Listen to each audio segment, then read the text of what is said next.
Hi, it's Steve. Today we'd like to show you how to change the lint filter on your dryer. It's a really easy repair. Let me show you how we do it.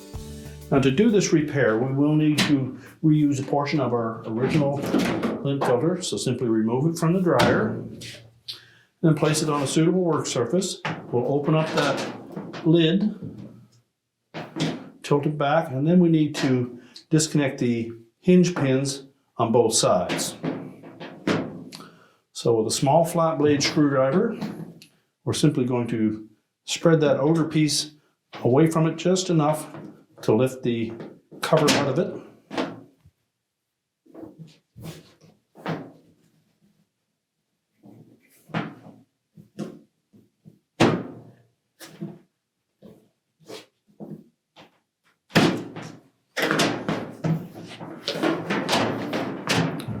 We'll do the same on the opposite side.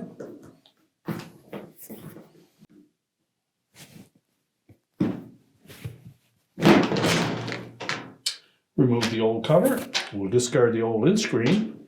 And we simply need to snap the old cover into the new lint screen.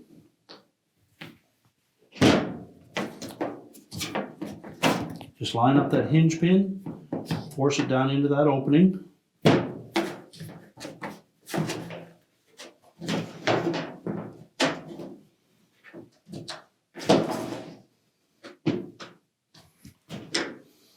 If need be, use your flat blade screwdriver to just gently spread that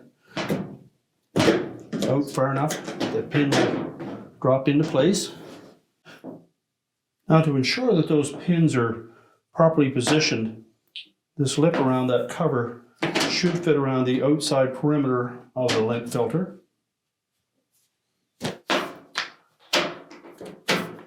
And then it should snap shut and open easily. We're now ready to put the lint filter back into the dryer.